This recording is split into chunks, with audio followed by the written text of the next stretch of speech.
warahmatullahi wabarakatuh. Selamat malam. Jumpa lagi dengan saya di channel Petualangan Emak. Seperti cerita saya sebelumnya tentang Gunung Serandil, bahwa saya ingin melanjutkan dan banyak sekali cerita kisah perjalanan saya saat saya berada di Gunung Serandil.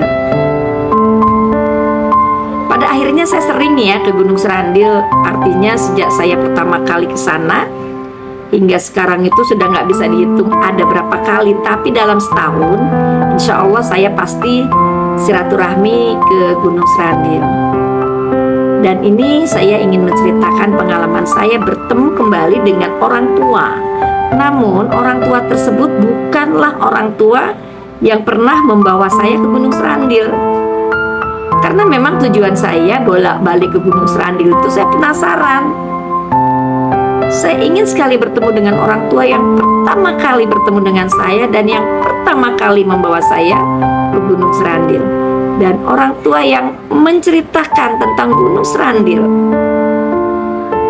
Karena saya tidak lagi pernah bertemu, saya tidak pernah lagi berjumpa, jadi saya ingin sekali bisa dapat berjumpa dengan beliau. Namun pada waktu itu saya ke Gunung Serandil itu memang punya niatan mudah-mudahan Allah mempertemukan saya dengan Bapak tersebut. Nah waktu itu kita datang ke Gunung Serandil memang sudah menjelang malam ya, karena kita santai berjalan dari Jakarta. Kita sudah menjelang malam, kita masuk Gunung Serandil itu ada kurang lebih jam 8 malam. Kita masuk Gunung Serandil, kita istirahat, kita ngopi dulu, kita makan malam dulu di sana. Setelah itu di Gunung Serandil itu ada sumur ya, sumur Kahuripan, dan sumur itu tidak pernah kering.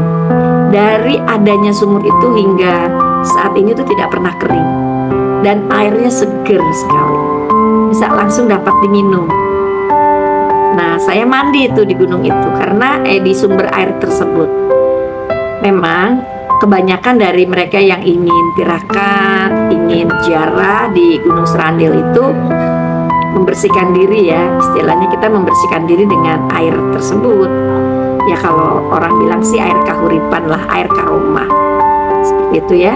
Saya setelah mandi dengan rekan-rekan saya waktu itu berangkat bertiga. Jadi dengan dua rekan saya. Sampai di sana setelah mandi, habis mandi terus kami biasa ya ritual di Gunung Serandil itu kan kita keliling ya, keliling petilasan makom-makom yang ada di sana. Seperti tempat yang Sultan Agung Ngurah Idi itu yang pertama kali kita datangi. Dari sana terus di pintu agak keluar sedikit dari areal Gunung Serandil ada itu di sana Sukmo Sejati. Namun kalau saya itu menamakannya selain daripada yang dikenal orang dengan Sukmo Sejati, saya itu lebih kepada Danasari Kuncisari.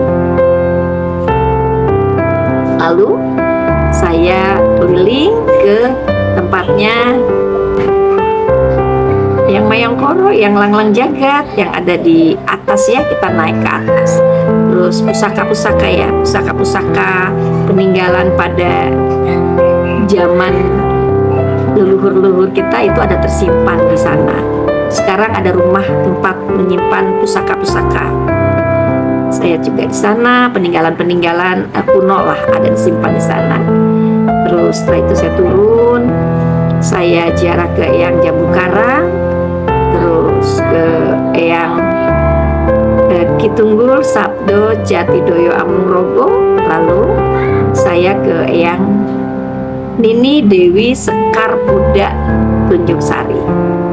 Saya memang agak lama kalau di tempat Ibu Nini ya, di tempatnya Ibu Nini saya agak lama. Saya di situ sering melakukan meditasi, mencoba berinteraksi dengan alam semesta. Setelah dari sana terus kita istirahat dulu, kita ya sedikit ngobrol-ngobrol menunggu larut malam. Karena biasanya kami kalau ingin meditasi, ingin tafakur itu selalu di atas jam 12 ya. Kami biasa memulainya jam 1 malam. Setelah menjelang tengah malam saya masuk. Waktu itu saya pengalaman yang ingin saya ceritakan ini, tempat petilasannya Ki Tunggul Sabdo Jatidoyo Amung-Rogo itu masih bentuk yang lama. Jadi masih ada segitiga yang pintunya itu langsung ke pintunya Eyang Nini. Jadi masih ada saluran pintunya masih tembus, jadi belum ditutup. Dan Ki Tunggul Sabdo Jatidoyo Amung-Rogo juga belum dijadikan satu dengan yang sekarang ada. Jadi masih ada yang segitiga di belakangnya, dan di sana di ujung segitiga itu ada sebuah pohon yang saat ini mungkin hanya tinggal tunggulnya saja, mungkin hanya tinggal segini yang ada di sana. Terus di sebelahnya diberikan patung Eyang Semar. Itu adanya di posisi, kalau sekarang itu adanya di posisi agak ke belakang. Nah, padahal kalau kita paham, kalau kita tahu kenapa dijadikan satu, itu sebenarnya rahasia besar kalau kita mau tahu. Dulu zamannya saya ke sana itu belum dijadikan satu. Auranya yang amat sangat besar itu di tempat segitiga itu, yang pintunya langsung ke tempatnya Eyang Nini Dewi Sekar Budak Tunjung Sari. Sekarang logikanya saja suami istri dipisahkan. Eyang Nini Dewi Sekar Budak Tunjung Sari itu adalah Eyang Dewi Kanastret, Ibu Dewi Kanastret, dan beliau adalah istri daripada Ki Tunggul Sabdo Jatidoyo Amung-Rogo, atau Eyang Semar, atau Eyang Bodronoyo, atau Eyang Ismoyo Jati. Kenapa dipisahkan, ditutup, dan kenapa segitiga itu dipugar dijadikan satu? Saya orang kecil, saya nggak bisa bicara apa-apa, saya tidak bisa berbuat apa-apa. Cuman yang saya ingin tanyakan, apakah mereka yang sering tirakat di sana, atau mereka yang mengatakan kuncen tidak paham, tidak tahu ada apa di segitiga itu? Ada apa saluran pintu dari Eyang Bodronoyo ke Eyang Ibu Nini Dewi Tunjung Biru atau Tunjung Sari? Itu sejarah. Itu sejarah moyang kita.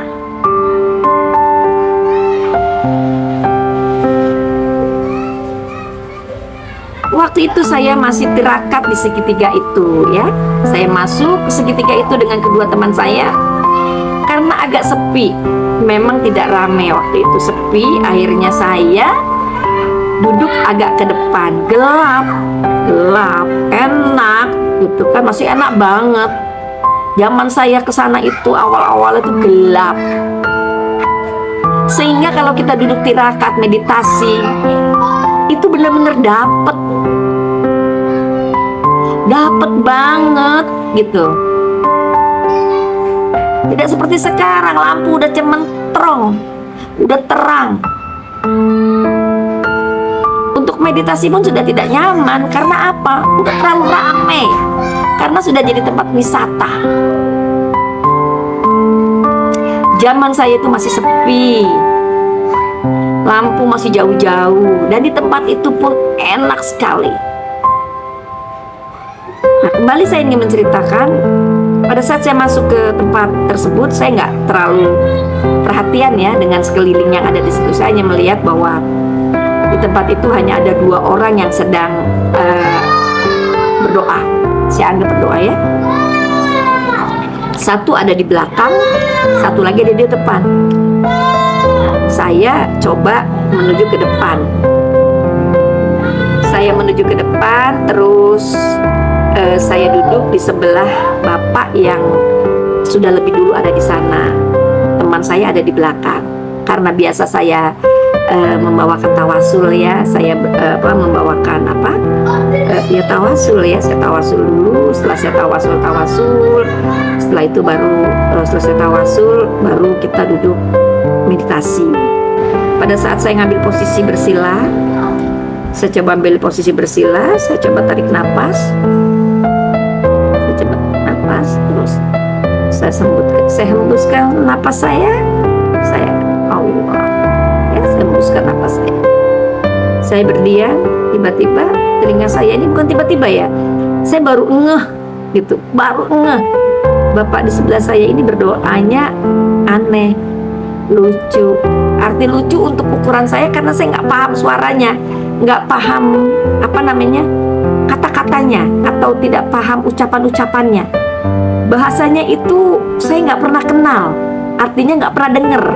Kalau semuanya itu bahasa Arab atau doa yang suka disampaikan lewat ayat-ayat, ya alhamdulillah saya belajar, bukan ya.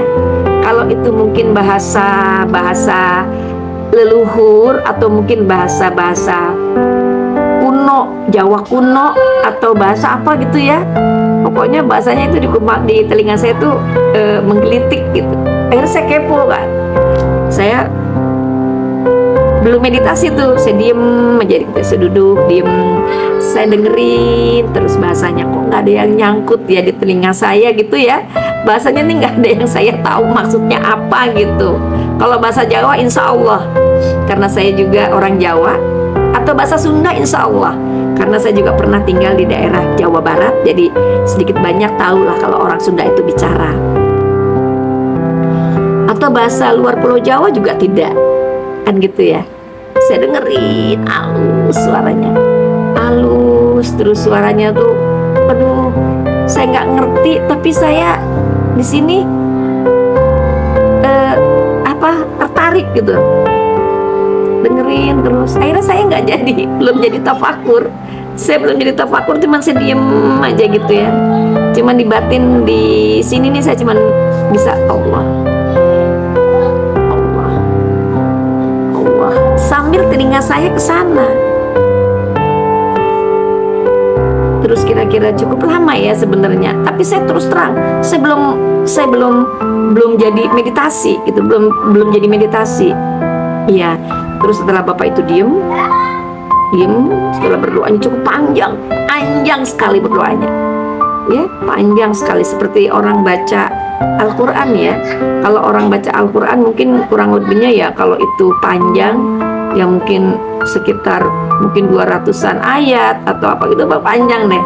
Tapi kan dia bahasanya bahasa itu ya yang saya bilang nggak kenal itu. Saya dengerin gitu terus. Dia diem, oh sudah selesai, mungkin dia mau meditasi kan gitu. Saya mulai lagi, saya meditasi. Saya coba mulai dengan bahasa saya. Pada saat saya mau mengawali suatu meditasi kan ada ucapan-ucapan yang saya sampaikan. Baru saya mau hening, merem gini, terus kok saya merasakan bapak itu berdiri. Bapak itu berdiri, terus bapak itu berjalan di belakang saya. Saya putuskan meditasi saya. Saya bangkit, saya ikut di belakangnya. Saya pikir nanti saya masuk lagi untuk meditasi. Saya mau tahu ini bapak ini siapa gitu. Terus bahasa apa tadi yang disampaikan, saya mau kenalan gitu. Itu jiwa kepo ya, kembali keluar. Saya kalau lihat hal seperti itu jiwa kepo keluar. Terus saya ikutin bapak itu jalan. Dia menuju tempat yang sebenarnya tempat itu nggak jarang orang duduk di situ atau orang istirahat di situ, karena hanya sebuah batu kayak altar gitu aja. Dulu di situ ada batu seperti altar gitu ya, dan di atasnya itu ada patung Buddha yang begini gitu ya, patung Buddha. Ya patung Buddha Siddhartha Gautama atau apa gitu ya, memang karena zamannya gunung itu masih pada zamannya ini apa Buddha Hindu mungkin ya, jadi masih ada patung itu. Bapak tuh duduk situ terus mengeluarkan rokok. Saya tuh maju nggak gitu kan ya, saya diem, saya ini maju nggak gitu. Tapi mata saya liatin bapak itu maju nggak. Akhirnya saya biarin saya maju. Bapak itu mengeluarkan rokok kaung pakai kulit jagung tuh ya, terus kasih tembakau gitu kan. Terus saya bilang, "Assalamualaikum Pak." "Waalaikumsalam," gitu kan dia bilang. "Boleh saya duduk Pak?" "Monggo," dia bilang. Saya duduk di sebelahnya. "Bapak dari mana?" saya tanya gitu. "Dari dekat-dekat sini aja," katanya kan gitu. "Sering ya Pak ke Gunung Serandil?" dia tanya gitu. Saya jawab, "Iya." Terus, "Ibu juga sering ya ke Gunung Serandil?" "Iya Pak," kan saya bilang gitu. "Kok Bapak tahu kalau saya sering ke Gunung Serandil?" "Kan iya baunya," katanya gitu kan ya, tapi bercanda, "Iya baunya," katanya gitu. Terus saya duduk, terus, "Mohon maaf Pak," saya gitu. Saya bahasa Jawa ya. "Apunten Pak," gitu. "Saya mau tanya. Tadi saya waktu mau meditasi, saya melihat Bapak itu mendengarkan Bapak membacakan doanya kok di kuping saya aneh ya Pak. Itu bacaan apa ya Pak? Apa Bapak pakai bahasa kuno?" Ya Jawa kuno yang saya juga nggak tahu. Apakah itu bahasa Sanskerta yang saya juga nggak tahu, atau bahasa apa, atau mungkin pakai bahasa India atau bahasa apa, saya juga nggak tahu. Tapi kalau bahasa Arab, saya insya Allah tahu cengkok bahasa tahu lah gitu ya. Terus dia ketawa. "Dari bahasa jauh," katanya gitu. "Bahasa jauhnya di mana Pak?" Terus saya tanya gitu ya. "Ya nantilah," gitu kan. Udah.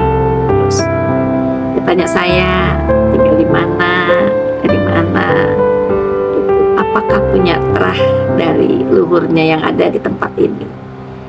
Itu kan saya jawab, "Saya tidak pernah tahu Pak. Yang pasti saya suka ke tempat ini." Dan saya cerita, "Saya sebenarnya mencari orang tua Pak di tempat ini." Ya saya bercerita sedikit ke beliau bahwa saya pernah diajak ke tempat ini, saya bilang gitu. "Terus di batu ini nih Pak yang kita duduk," saya bilang gitu. "Saya itu dengan beliau gitu. Ya dibilang perjanjian sih, sebenarnya bukan perjanjian, tapi kami salaman, ijab kabul ilmu Pak waktu itu di sini nih Pak." Saya gitu. Terus dia tanya, "Menyebutkan namanya kah?" gitu. Saya jawab, "Iya Pak." "Boleh Bapak tahu?" "Boleh saya tahu," dia bilang gitu. "Siapa yang disebutkan namanya?" Ya saya nggak mau ya menjadi sesuatu yang ini ya. Jadi saya sampaikan ke Bapak itu namanya, tapi saya tidak sebutkan di video ini karena memang untuk saya mungkin belum boleh ya. Saya ingin bercerita saja perjalanan ini, tapi saya tidak boleh menyebutkan namanya. Tapi di dalam tawasul saya, beliau selalu saya bawa, gitu kan? Bapak itu terus ngeliat ke saya. Saya Bapak itu ngeliat kan, saya jadi lihat juga gini. Kok serius gitu Bapak itu ngeliatnya. Terus hidungnya mancung ya, tapi bukan hidung mancung Timur Tengah. Kalau kata saya, tapi nggak tahu ya, saya nggak tahu. Hidungnya mancung gitu ya, hidungnya mancung. Terus iketan, saya perhatikan, oh iketannya warnanya putih, tapi bukan sorban, bukan kayak model iket udeng gitu aja ya, udeng gitu aja. Terus saya, "Ibu mau saya kasih amalan," dia bilang gitu. "Oh iya, kalau amalan itu manfaat untuk saya dunia akhirat, saya mau Pak gitu, barangkali ada manfaatnya nanti untuk diri saya atau untuk saya bisa membantu yang membutuhkan. Kan saya bilang gitu, kalau amalan itu memang baik, saya bilang. Ya dia bilang amalan ini hanya boleh dibaca pada saat-saat emergensi. Amalan ini kalau memang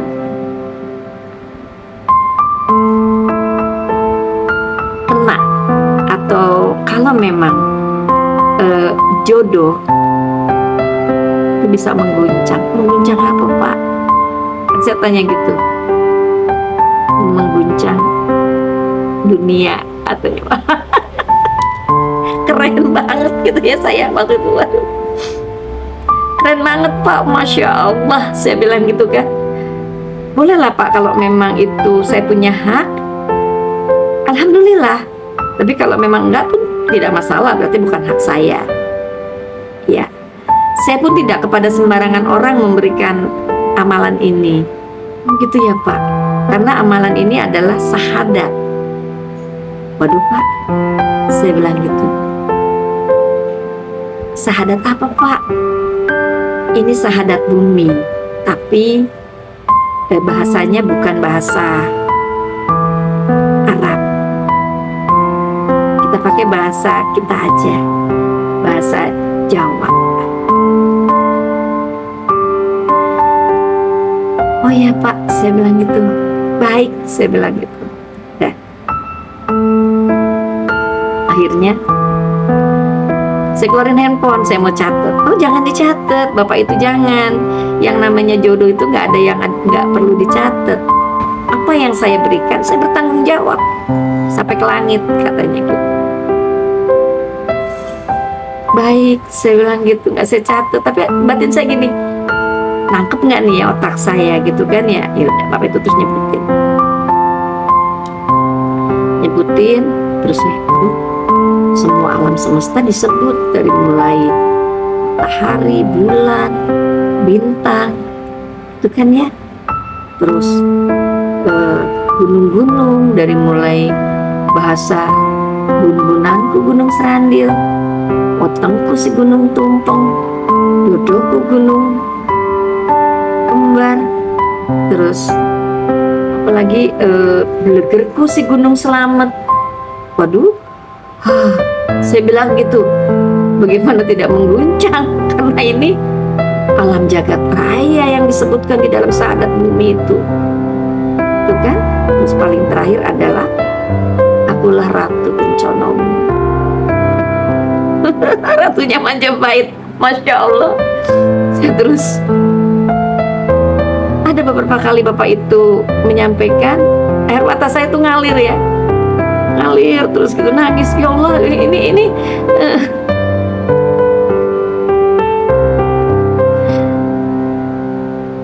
tapi kenapa setiap orang yang bertemu dengan saya hanya sekali-sekali saja?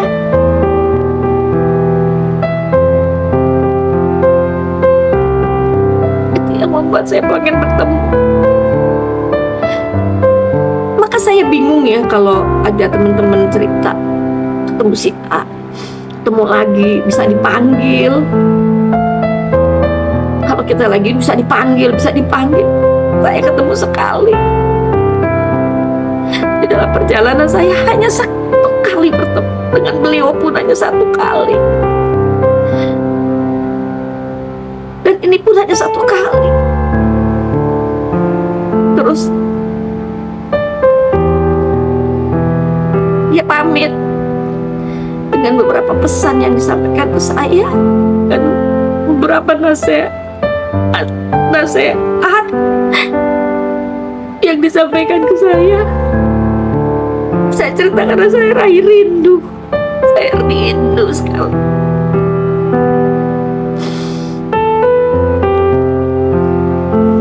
Beberapa nasihat dan nasihat itu sekarang ini kejadian semua. Tapi saya tidak punya hak untuk menceritakan ini. Tidak boleh, masih belum boleh. juga sampaikan saatnya kita bertemu lagi.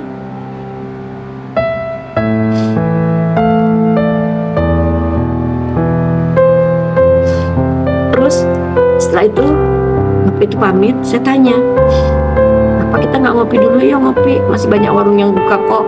Ya namanya tempat ziarah pasti ada lah ya warung yang buka. Oh nggak usah Bu, katanya gitu ya. Tolong amanah saya ini dipegang. Dah, kami terus salaman.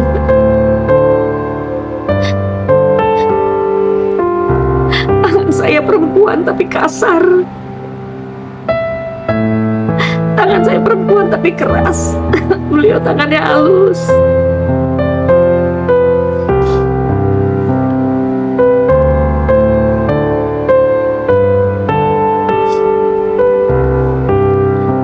Lembut tangannya. Terus beliau pamit. Saya bilang, hati-hati ya Pak. Apa benar saya nggak boleh minta alamat Bapak di mana Bapak tinggal? Nggak usah. Asmoni pun sinten ge Pak? Saya tanya gitu. Ini batin saya sudah bilang, batin nih sudah seperti ada yang kasih tahu kamu nggak akan bisa ketemu lagi sama dia gitu. Saya tanya, Asmoni pun sinten ge Pak? Gitu. Izin saya. Ki Buyut tapak angin. Oh, oke, saya nangis. Bapak itu jalan, saya nangis. Saya masih lihat dia jalan keluar, tapi kan karena kesana gelap ya. Terus udah tuh nggak ketemu lagi. Akhirnya saya ngambil air wudhu lagi, saya masuk lagi ke tempat saya meditasi. Di situ saya tawasul singkat, saya juga berdoa kirim Al-Fatihah untuk Bapak tersebut, Ki Buyut tapak angin. Saya nggak tahu siapa beliau, saya nggak tahu Ki Buyut tapak angin itu siapa. Tapi untuk selanjutnya saya berdoa dan saya kirim Fatihah gitu kan. Terus saya satu malam di sana, besoknya saya masih meditasi di sana ya. Siangnya itu saya suka ke pinggir pantai, terus saya juga ke Jambe Pitu, ke Jambe Limo, terus saya ke gua ya. Di sana agak jauh sedikit ada gua, tapi saya tidak masuk ke Gua Raja. Saya tidak masuk ke Gua Raja. Saya nggak tahu ya, seperti hati saya di sini ada yang kamu jangan masuk ke Gua Raja gitu. Jadi saya hanya masuk ke Gua Ratu dan ke Gua Rahayu. Saya masuk ke Gua Ratu dan ke Gua Rahayu. Jadi selama 3 hari di sana, saya kalau malam meditasi. Nah setelah hari ketiga, paginya kami nggak pagi ya, menjelang jam 3 pagi lah, jam 3 jam 4 gitu ya, kami keluar dari Gunung Serandi, lalu kami kembali ke Jakarta. Ya di dalam perjalanan kami pulang, kami mampir-mampir lah ya. Ada yang kami mampir ke penjara-penjarahan lain gitu ya, yang kami lewati. Seperti itu ya. Terus ya seperti biasa saya melakukan aktivitas seperti biasa, kehidupan saya dengan usaha saya, dengan pekerjaan saya, dengan organisasi yang saya pimpin, atau dengan banyaklah hal-hal yang kegiatan-kegiatan seperti biasa. Dan untuk ziarah-ziarah pun saya lakukan, walaupun mungkin tidak jauh, hanya dekat-dekat saja. Mungkin saya ke Serang, saya ke Banten, saya ke Bogor, seperti itu ya, ke Kerawang, hanya yang kedekat-dekat saja. Sampai ada teman saya sudah kurang lebihnya 4 atau 5 bulan kemudian dia ngajak saya, udah lama nih nggak naik gunung gitu kan. Iya, saya bilang gitu. Waktu itu terakhir saya dari mana ya, Gunung Arjuna kalau nggak salah ya, dari Arjuna Malang gitu ya waktu itu. Udah lama nih nggak naik gunung, katanya yuk kita ke Gunung Slamet gitu. Oh iya, gue juga belum pernah kok naik Gunung Slamet gitu. Boleh lah, kapan yuk kita jadwalin kan gitu. Dijadwalin tuh terus, jadwalin, kita kumpulin dana lah ya. terus kita baca tentang Gunung Slamet gitu. Saya bilang, wah ini kayaknya Gunung Slamet agak menantang nih, gue bilang gitu kan. Medannya juga ini, gue bilang gitu. Saya bilang, lewat mana? Lewat Baturaden aja deh, soalnya gue udah pernah lewat Bambangan, dia bilang gitu kan. Gak pernah, gue pengen lewat Baturaden tuh. Ya terserah deh, orang aku kan gak pernah, jadinya ngikut aja deh sama yang udah pernah gitu kan. Emang teman saya udah pernah, emang dia ngajak lagi, mungkin dulu ya waktu masih jadi mahasiswa. Terus berangkatlah kami pada waktu yang ditentukan. Kami ngambil tempat penginapan di daerah Baturaden ya. Kami taruh barang, taruh hal-hal yang tidak perlu kami bawa naik di tempat penginapan itu. Terus kami juga kebetulan memang punya temen ya di Baturaden yang dia itu polisi kehutanan di daerah situ. Terus kita sewa dia untuk bantu saya bawa keril, bawa ransel gitu, bawa peralatan yang mungkin saya nggak bisa bawa kan gitu. Terus kami naik. Nah sebelum naik, teman saya bilang gini, yang polisi kehutanan itu, nggak mau mandi air belerang dulu tah gitu. Soalnya kebanyakan mereka para pendaki kalau mau naik itu selalu mandi di sini gitu. Oh ya ada ya, ada. Dari Baturaden agak naik sedikit, melewati hutan pinus sedikit, menanjak sedikit, terus di situ ada namanya Pancuran 7. Wow, bagus sekali. Pancuran itu ada ceritanya tersendiri ya, tentang asal muasal Pancuran 7. Terus wah udah penuh dengan belerang yang warnanya kuning gitu ya. Akhirnya kami mandi di sana di Pancuran 7 itu. Mandi. Setelah kami mandi terus polisi hutannya bilang gini, biasanya sih Bunda kalau udah habis mandi suka itu tuh ziarah, di situ ada makom. Oh makom apa makam?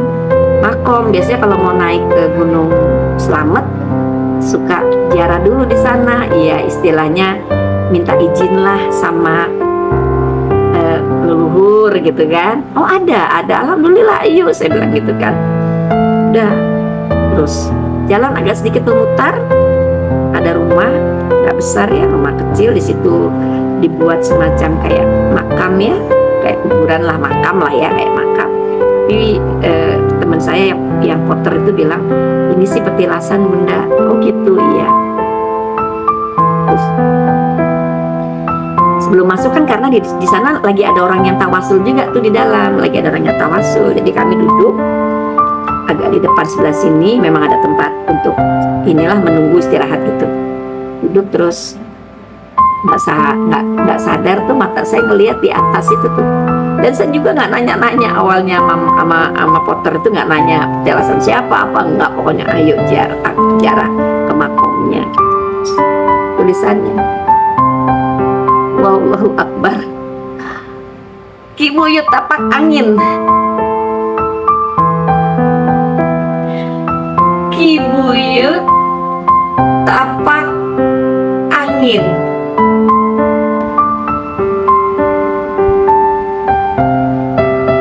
Saya lihat, tangis saya.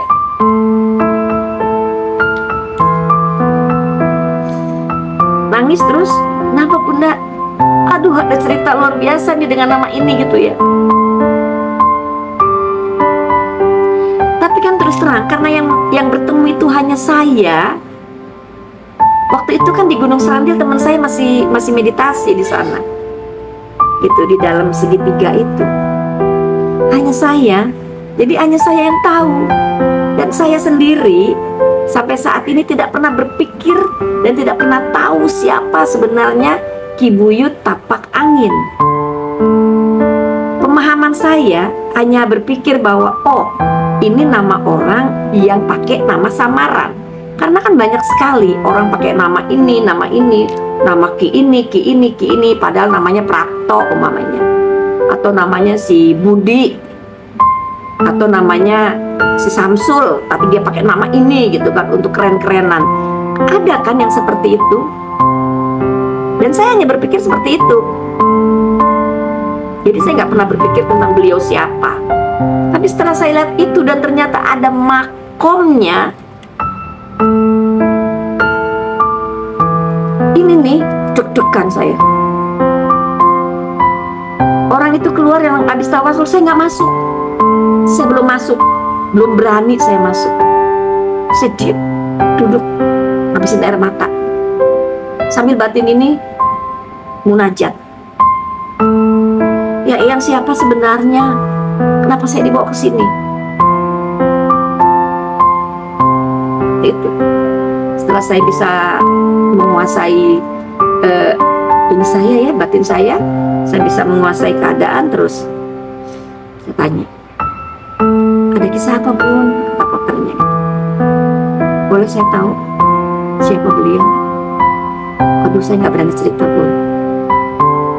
Asal muasal adanya nama tersebut dan siapa beliau itu Kuncen. Boleh saya ketemu Kuncen? Saya gitu. Boleh Bun, saya panggilin, nggak jauh kok rumahnya gitu kan. Ya. Akhirnya kami menunggu tuh. Teman saya yang satu, ayo Bun, ntar kesiangan nih, wah naik gunung siang nggak enak, bla bla bla bla gitu pokoknya. Ntar dulu lebih penting ini, aku bilang gitu kan. Panggilin Kuncen ya. Terus, Ibu mau silaturahmi? Iya Pak, saya bilang gitu. Dibantu saya tawasul ya Pak, saya gitu kan. Boleh Ibu. Wah, Ibu mau naik ke gunung ya? Kan dia lihat kan bawaan saya kan. Iya, saya mau naik ke Gunung Selamat melalui Batu Raden gitu. Oh iya, yuk Bu, mudah-mudahan naik turunnya selamat gitu kan. Kita tawasul. Pak, izin, ada cerita apa ya Pak tentang Ibu yang tapak angin? Ya, dia bercerita tentang Ibu yang tapak angin, sampai adanya pancuran 7, siapa beliau, ada batu pelenggahannya juga, di mana dulu beliau duduk bertapa. Seperti itu kan. Terus saya berpikir nantilah pulang dari Gunung Selamat saya akan duduk di Palenggahan. Seperti itu ya. Saya tanya, siapa Pak beliau? Beliau adalah Syekh Maulana Maghribi.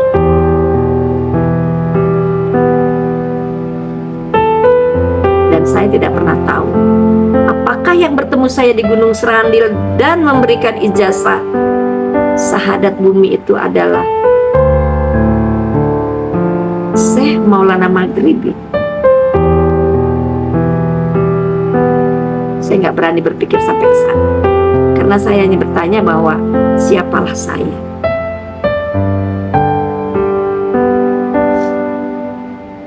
Situ saya nangis. Situ saya cari tahu tentang siapa Syekh Maulana Maghribi, silsilahnya, mahjabnya, ya.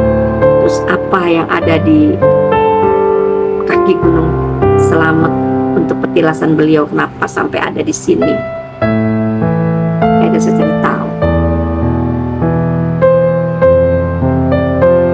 Saya cuma bilang Allahu Akbar, Allah Maha Besar. Kalau memang benar itu adalah beliau, kalau memang benar beliau adalah Syekh Maulana Maghribi,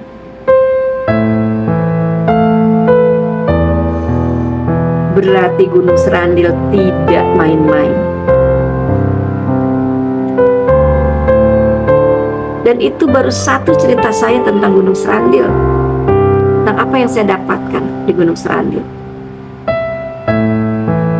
Akhirnya setelah saya tawasul, saya berdoa, munajat, memohon kepada Allah Subhanahu wa Ta'ala, berperantara orang-orang suci, gaibul gaib muqaddas, saya naik ke Gunung Selamat. Tapi terus terang saja Gunung Selamat itu lewat Batu Raden terjalnya, sulitnya. Sampai di pos 4 itu anginnya kencang sekali, karena melewati padang ya, waktu itu ya kita melewati padang apa ya, stepa apa sabana ya. Kalau yang padang luas, rumputnya cuman di sedengkul gini kan, tuh angin kan ke ini banget ya, kehamparannya angin tuh kan ke ini luar biasa ya. Itu saya mimisan waktu itu, keluar darah dari hidung. Saya keluar darah dari hidung, terus saya minta bilang, aduh ini aja deh. Kebetulan di sana ada beberapa tenda yang didirikan di pos 4 yang agak ke inilah ya, agak ke sebelah sananya gitu, saya lihat pada tenda. Istirahat sana dulu yuk gitu. Terus kami di sana numpang masak air, kami bikin teh anget gitu kan, dibantu oleh pendaki yang ada di sana. Luar biasa kesetiaan kami pada saat mendaki itu, sesama pendaki itu luar biasa, saling membantu. Bersama-sama kami, mereka membantu mengobati saya gitu. Saya terus di ini, terus teman saya bilang, Bunda istirahat di sini aja gimana? Terus mereka yang punya tenda, iya Bun, nggak usah naik Bun, biar aja di sini. Kami akan turun besok sore. Kalau Bunda bersedia, Bunda tinggal aja di sini. Akhirnya saya dengan teman saya satu perempuan, saya tinggal. Saya nggak naik, nggak sampai ke puncak. Teman saya yang bertiga itu langsung naik ke puncak. Baik, saya tunggu di sini, saya bilang gitu kan, udah. Teman saya melanjutkan perjalanan, saya di sana dirawat oleh pendaki gitu ya. Kami kenalan baik, akhirnya kami bersahabat di sana ya. Terus kita saling bercerita ya sampai keesokan harinya. Alhamdulillah kami tidak naik ke atas, kami hanya sampai di pos 4 saya. Dan anak-anak itu pun cuma sampai di pos 4. Anak-anak itu bilang, jujur saya naik Gunung Slamet itu nggak berani. Dan saya ingat syahadat bumi yang disampaikan oleh beliau, Blegerku si Gunung Slamet.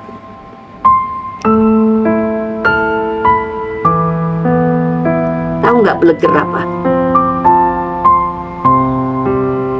Blegerku si Gunung Slamet.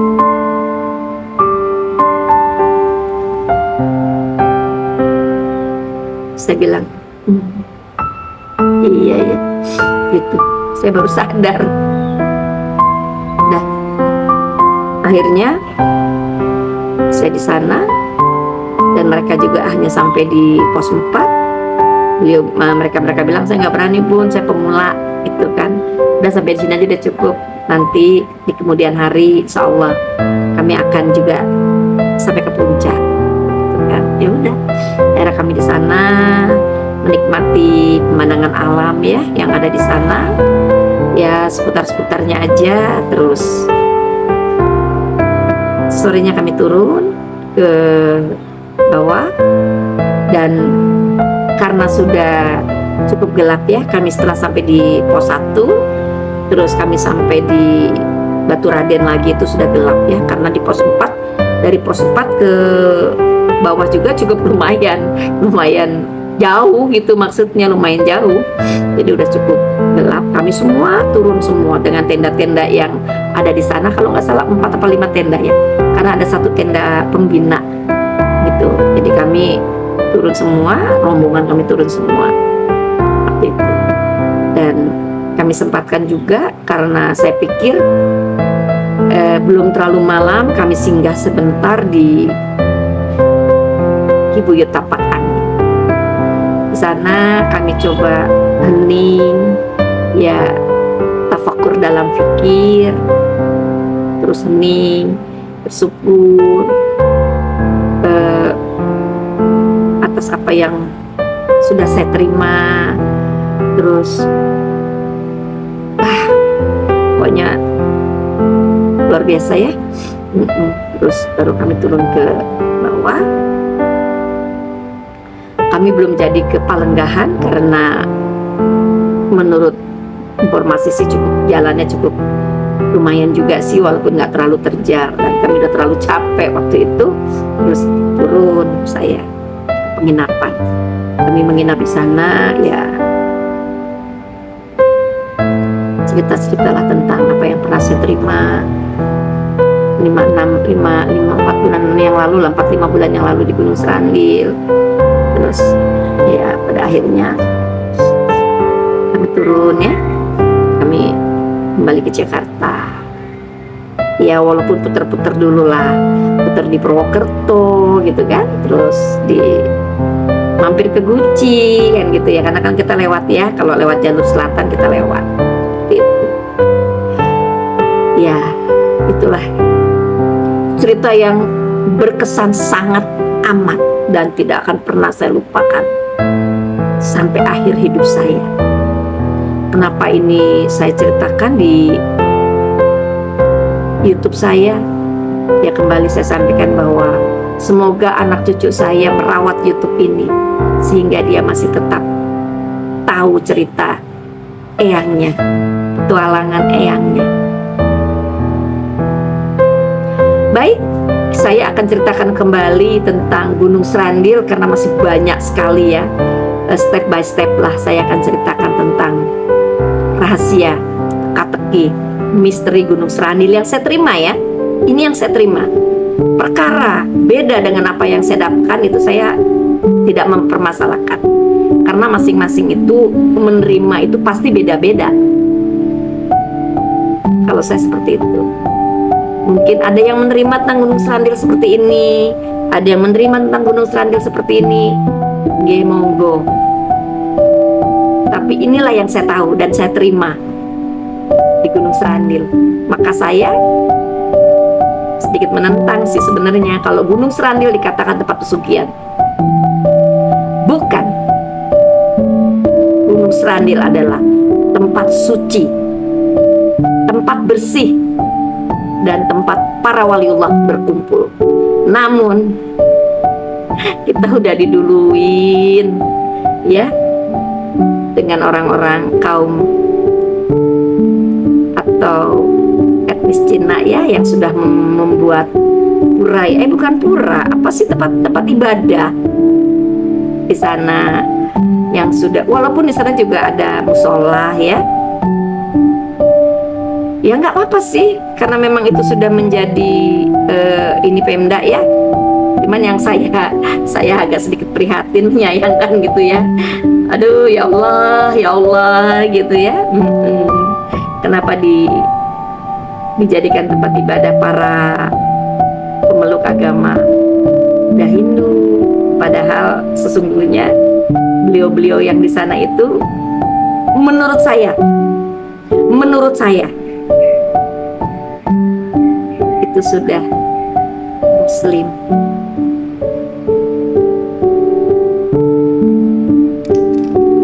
Demikian. Terima kasih. Alhamdulillah jika rekan-rekan semua mendengarkan dari awal sampai akhir. Insya Allah saya akan ceritakan kembali tentang Gunung Srandil selanjutnya. Assalamualaikum warahmatullahi wabarakatuh. Salam sehat selalu, salam sejahtera selalu untuk semua.